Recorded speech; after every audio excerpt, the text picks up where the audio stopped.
성도님 사랑하고 축복합니다. 오늘 가장 지혜로운 것이라는 제목으로 하나님의 은혜를 말씀을 나누도록 하겠습니다. 잠언은 지혜 문학이라고 합니다. 그래서 하나님으로부터 직접 받은 그 계시의 말씀이 아니라 인간이 하나님께 다가가기에 그 노력 가운데 발생한 영감, 그런 문학이기 때문에 지혜 문학이라고 합니다. 오늘 본문 이 잠언 30장은 솔로몬 잠언집의 부록이라고 할 수 있는데요. 1절에서 우리가 읽지는 않았지만 밝히고 있습니다. 야게의 아들 아굴의 잠언이라 라고 기록하고 있습니다. 아굴은 구약 성경 전체에서 여기에서만 나오고 있습니다. 아굴이 누구일까요? 많은 학자들은 아굴을 마사 사람이며 야게의 아들로 보고 있습니다. 마사라는 단어는 지명 이름입니다. 아라비아 반도의 사막 지역으로 성경에서는 이스마엘의 후손으로 나오고 있습니다. 학자들은 아굴 이름의 뜻을 본래 수집자, 소집자 이렇게 뜻하기 때문에 당시 구전되던 여러 검언들을 모아서 아굴이 편집하여서 냈을 것이다, 이렇게 추측을 합니다. 그러나 그가 어느 지파에 속하였고 또 어느 시대에 어떤 사람인지 알 길이 없습니다. 다만 성령의 감동으로 전한 그의 주옥 같은 가르침만이 오늘 우리에게 전성되어서 깊은 깨달음을 주고 있습니다. 그가 24절에서 이렇게 이야기합니다. 땅에 작고도 가장 지혜로운 건 넷이 있다고 말합니다. 그 네 가지 중에 오늘 살펴보면 첫째는 개미입니다. 25절에서 곧 힘이 없는 종류인데 먹을 것을 여름에 준비하는 개미가 지혜롭다고 말합니다. 이는 다른 동물들에 비해 힘없는 종류인데 부지런하여서 여름에 양식을 쌓을 줄 아는, 쌓아놓는 지혜가 있다라는 거죠. 둘째는 26절에 보니까 약한 종류로되 집을 바위 사이에 짓는 사반을 언급합니다. 사반은 바위 너구리라고도 합니다. 쉬운 성경에는 오소리라고 번역을 했는데요. 바위 너구리, 이 녀석은 연약한 족속이지만 바위 속에 집을 짓고 살기 때문에 다른 동물들의 그 공격을 피할 수 있는 지혜가 있다라는 것입니다. 셋째는 27절에 보니까 임금이 없는데 다 떼를 지어 다니는 메뚜기를 언급합니다. 아굴은 이런 메뚜기에서 왕이 없는데 다 같이 줄을 지어서 행진하는 것이 지혜롭다라고 이야기를 하고 있습니다. 메뚜기 떼이 어마어마합니다. 군대와도 같습니다. 우리가 잘 알듯이 10가지 재앙 중에 메뚜기 떼가 등장을 하죠. 요즘에도 이 메뚜기 떼가 등장을 하는데요. 아프리카의 이 아프리카 식량을 먹어치운다는 기사를 제가 본 적이 있습니다. 올 2월 3월에 동아프리카에 출연을 했는데요. 크다라는 아프리카의 메뚜기가 남자 성인의 손가락 정도인데 사막의 메뚜기라고 불리는데 이 녀석들은 엄청난 식성을 이렇게 자랑한다고 합니다. 잡식성인데 사막 메뚜기가 옥수수, 바나나, 쌀 가리지 않고 먹어치운다고 합니다. FAO의 보고에 따르면 사막 메뚜기 떼의 규모가 1km, 그 떼가 한번 가는데 1km, 그 숫자가 1억 5천 마리 정도라고 합니다. 어마어마하죠. 이 메뚜기 떼가 지나가면 먹는 농작물의 대략 3만 5천 명분 하루치 식량과 맞먹는다고 합니다. 이로 인해서 아프리카가 1,000만 명 가량이 심각한 식량난을 겪고 있다라는 기사였습니다. 이 메뚜기 떼가 어마어마합니다. 오늘 넷째로 28절에 보니까 손에 잡힐만 하여도 왕궁에 있는 도마뱀을 언급합니다. 이 도마뱀, 영어 성경에서는 이게 거미라고도 번역을 하는데요. 이 아굴은 도마뱀을 손에 잡힐 만한데도 왕궁에 드나드는 그 도마뱀을 지혜롭다고 합니다. 왜 그럴까요? 어쨌든 왕궁에 있으니까요. 손에 잡힐만 하여도 왕궁에 살고 있습니다. 작지만 잡히지 않습니다. 왕국에 사는 혜택을 누리고 있습니다. 지금까지 소개되어 있는 이 4마리의 짐승들의 공통점은, 그 특징은 작다는 것과 약하다는 것입니다. 그리고 다른 짐승들에 비해서 내세울 만한, 의지할 만한 무기가 없다라는 것입니다. 보통 저희들이 어릴 때 좋아하는 동물을 선택해라고 하면은 사자나 호랑이, 독수리, 또 개, 그죠? 이렇게 선택을 합니다. 그러나 여기 출연하고 있는 4동물은 사자나 호랑이와 같은 가죽을 찢어버리는 날카로운 이빨이나 그런 발톱, 용맹함이 없습니다.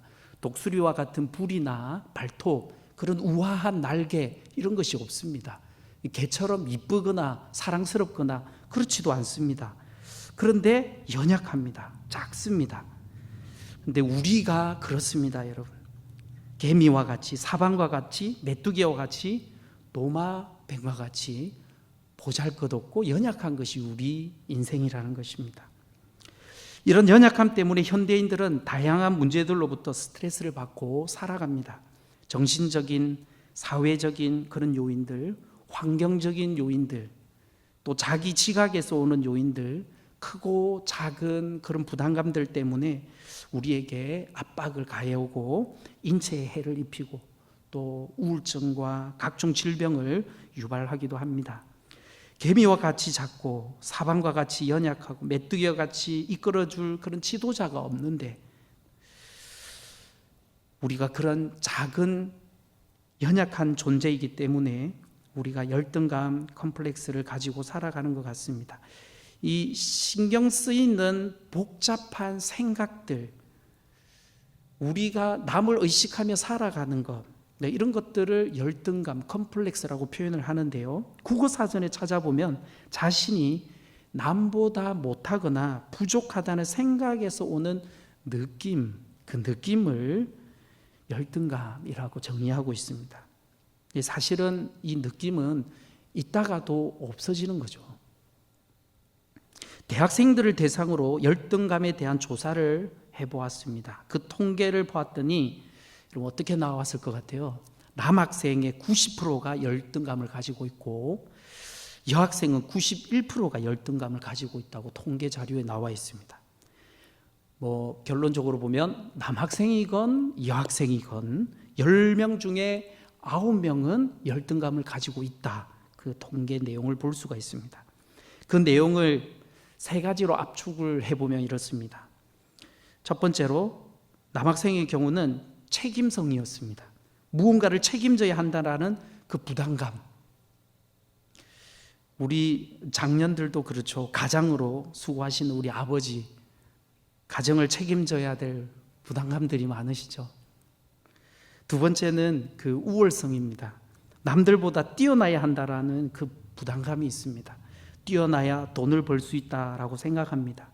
실제로 세상의 원리가 그렇게 돌아갑니다. 참 힘겨운 밥그릇 싸움을 한숨과 눈물로 합니다. 세 번째는 중압감이었습니다. 무엇인가를 성취해야 된다는 부담감이 우리 젊은이들을 힘들게 합니다. 주위의 기대와 시선, 이것 또한 무시할 수가 없는 것입니다. 최근에는 우스갯말로 벤처 컴플렉스라는 말이 신조어로 생겨나고 있습니다. 성공하면 벤츠를 타고 실패하면 공원 벤치에 앉게 되는 참 웃지 못할 보고를 하고 있습니다, 여러분. 여학생의 컴플렉스는 뭘까요? 첫 번째는 외모 컴플렉스였습니다. 예뻐야 한다 라는 부담감이 있습니다. 사회에서 인정받으려면 외모부터 예뻐야 하는 그런 아픈 현실입니다.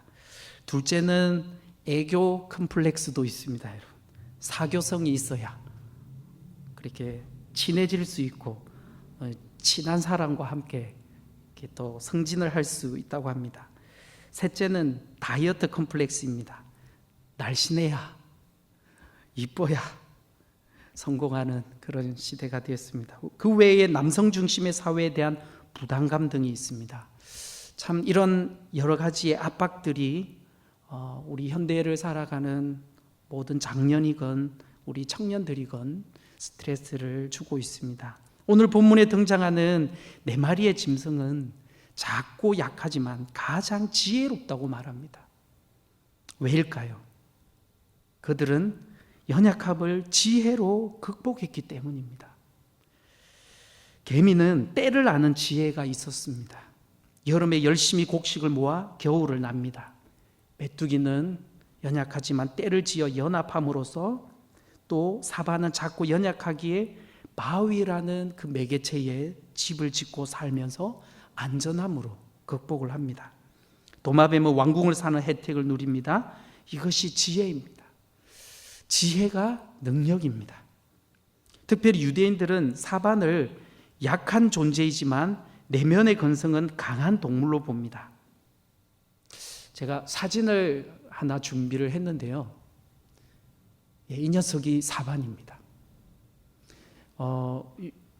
인터넷에 보니까요, 요즘에는 집에서도 이렇게 애완으로 키우는 것 같더라고요. 이렇게 손 주먹만한 녀석입니다. 참 약한 존재이지만 내면의 근성은 강한 동물로 유대인들은 사반을 봅니다.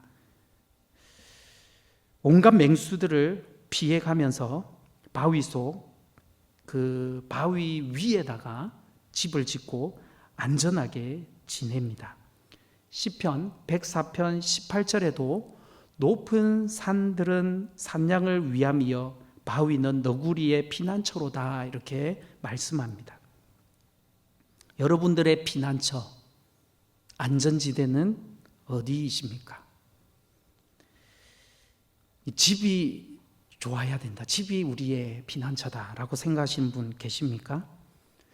여러분, 후세인과 김정일의 저택의 벽 두께가 얼마인 줄 아십니까? 와, 깜짝 놀랐습니다. 6m라고 합니다. 벽 두께가. 왜? 감이 잘 안 오시는데 큰 보폭으로 6걸음입니다. 예, 벽 두께가. 핵 떨어져도 살려고. 예, 우리 집 안방보다 더 크죠. 어마어마합니다. 근데 여러분 아십니까? 지금은 핵시대가 아니고 전염병으로 이것도 소용이 없습니다. 지하 벙커가 무의미한 시대가 됐습니다. 통장이 안전할까요? 보험이 안전지대일까요? 자녀 출세가, 아니면 우리 사업의 성공이 안전지대일까요? 성공한 기업가들도 다 결국 죽었습니다. 사실 이 세상의 안전지대는 없습니다. 우리 영혼의 안전지대는 주님밖에 없습니다. 왜냐하면 우리의 영혼을 능히 살릴 수 있는 분이시기 때문입니다. 그래서 우리는 그분께 나아가야 하고 그분을 신뢰해야 합니다. 오늘 본문처럼 사바는 우리에게 반석이신 예수 그리스도를 의지하며 살아가는 충분한 이유와 그 교훈을 전해주고 있습니다. 사바는 바위라는 견고한 철옹성을 의지하기에 그보다 강한 짐승들이 가까이 하지 못합니다. 싸울 만한 힘도 날카로운 발톱도 이빨도 없지만 그 험한 야생에서 또 번식을 하면서 당당하게 살아간다고 합니다. 이는 강함을 의지하는 지혜가 있기 때문입니다. 사바는 어쩌면 종이와 같은 존재이지만 바위를 의지하는 지혜로 바위처럼 단단하게, 그렇게 안전하게 살아갑니다. 사랑하는 성도 여러분, 우리는 견고한 반석이 되시는 주님과 붙어 있어야 합니다. 가장 지혜로운 것은 견고한 벼랑 바위를 의지하는 사반처럼 우리 주 예수 그리스도를 의지하는 것, 그분을 의지하며 살아가는 것이 참된 지혜라는 것을 잠언이 가르쳐주고 있습니다. 성경은 우리의 존재가 이미 질그릇이라고 말씀합니다. 왜냐하면 심히 큰 능력이 우리에게 있지 않고 하나님께 있기 때문입니다. 고린도후서 4장 7절을 우리 같이 한번 읽어볼까요? 같이 읽겠습니다. 시작. 우리가 이 보배를 질그릇에 가졌으니 이는 심히 큰 능력은 하나님께 있고 우리에게 있지 아니함을 알게 하려 함이라. 할렐루야. 네, 이 큰 능력이 하나님께 있고 우리에게 있지 않다라는 것을 하나님은 알게 하기 위해서, 우리가 인생이라는 것을 가르쳐 주기 위하여 우리가 하나님을 의존하며 살아가는 존재로 하나님께서 원래 창조해 주셨습니다. 그래서 성도는 자신이 죽고, 이미 우리가 죽고 우리 안에 예수 그리스도가 사시기 때문에 그리스도를 자랑하며 살아가는 자들입니다. 그래서 우리가 어떤 우리의 우월성, 중압감, 그런 것을 자랑하며 내세울 필요가 없는 것입니다. 지나치게 의식해서 스트레스를 받을 필요가 없는 것입니다. 사람이라면 어느 누구나 컴플렉스가, 이 열등감이 있습니다. 잘난 부분도 있고 연약한 부분도 있습니다. 문제는 연약하지만 우리가 어떻게 살아가느냐라는 것입니다. 시편 46편 1절에서 3절로 이렇게 말씀합니다. 제가 한번 읽어보겠습니다. 하나님은 우리의 피난처시요 힘이시니 환난 중에 만날 큰 도움이시라. 그러므로 땅이 변하든지 산이 흔들려 바다 가운데 빠지든지 바닷물이 흉룡하고 뛰놀든지 그것이 넘침으로 산이 요동할지라도 우리는 두려워 아니하리로다. 아멘. 하나님이 우리의 피난처시고 우리의 힘과 능력이시기 때문에 어떠한 것들이 우리에게 다가와도 두려워하지 않는다는 것, 이 고백이 우리 성도들의 고백인 줄 믿습니다. 하나님만이 우리의 반석이십니다. 바위이신 예수 그리스도 위에 집을 짓는 지혜가 필요합니다. 만일 남들에게 뒤지지 않는 스펙으로 나는 다른 누군가를 의지하기 위하여 내가 스스로 강하게 살아가기 위하여서 많은 것을 무장하고 있다면 사실은 주님을 의지하기가 어렵습니다. 이때는 내려놓는 것이 지혜입니다. 버리는 것이 아니라 내려놓고 주님을 의지하는 법을 배워야 합니다. 이것이 겸손이기도 합니다. 개미처럼 주님 다시 오실 것을 믿으며 때를 분별하며 살아갈 수 있는 지혜가 있기를 바랍니다. 사반처럼 반석이 되시는 주님께 피하는 그러한 지혜가 있기를 원합니다. 메뚜기처럼 저는 묵상하면서 모이는 것, 이 성도는 모이는 거잖아요. 교회와 하나 되는 것, 이것이 지혜이다라고 생각합니다. 강력한 군대가 될 수가 있습니다. 흩어지면 연약합니다. 여러분, 도마뱀처럼 주의 궁궐에서, 주의 은혜 아래서 지내기를 사모하십시오. 이것이 지혜입니다. 아굴은 2절에서 자신을 자꾸 연약함을 고백하고 있습니다. 한번 2절을 한번 읽어볼까요? 앞에 영상에도 나와 있는데요. 같이 한번 읽어보겠습니다. 시작. 나는 다른 사람에게 비하면 짐승이라. 내게는 사람의 총명이 있지 아니하니라. 네, 이렇게 고백합니다. 아굴은 자신이 인간이 되기에는 부족하고 짐승과 같은 존재라고 고백합니다. 왜 그럴까요? 아굴은 하나님의 그 무한하신 지혜를 경험했기 때문에 그렇습니다. 그래서 어떻게 고백합니까? 30절 5절에 보니까 하나님의 말씀은 다 순전하며 하나님은 그를 의지하는 자의 방패시니라. 아멘. 하나님은 그를 의지하는 자의 방패시라고 말씀합니다. 제가 어느 날 밤늦게 집으로 들어갔는데 저희 집 둘째 딸이 초등학교 3학년인데요. 스케치북에다가 뭔가를 적어놓고 현관문 앞에 두고는 본인은 자기 방에서 자고 있더라고요. 보통 그 메모를 하면은 아빠 사랑해요, 뭐 힘내세요 이러거나 아니면 그림을 그려놓거나 그러는데 그날에는 아주 심각한 그 마음을 표현해 놓았습니다. 그 내용은 아빠, 저는 잘하는 게 없는 것 같아요.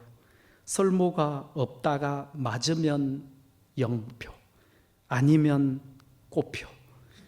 이렇게 문제를 저한테 내놓는 겁니다. 다음날 아침에 제가 눈을 뜨자마자 이 메모를 가지고 딸에게 갔습니다. 딸이 저를 보자마자 말했습니다. 아빠, 어저께 저의 메모를 봤어요? 그러고는 눈물을 흘리면서 얘기합니다. 본인에게는 아주 심각하거든요. 저는 잘하는 게 없는 것 같아요. 똑같이 저에게 얘기합니다. 이럴 때 참 예수님이 계신 것이 다행이다. 내가 복음을 말해줄 수 있어서 감사하다. 이런 감사함이 넘쳐납니다. 아니야, 시연아, 잘 들어봐. 하나님은 무언가를 잘해서 사랑하는 분이 아니야. 하나님이 사랑하는 사람은 예배를 잘 드리는 분이야.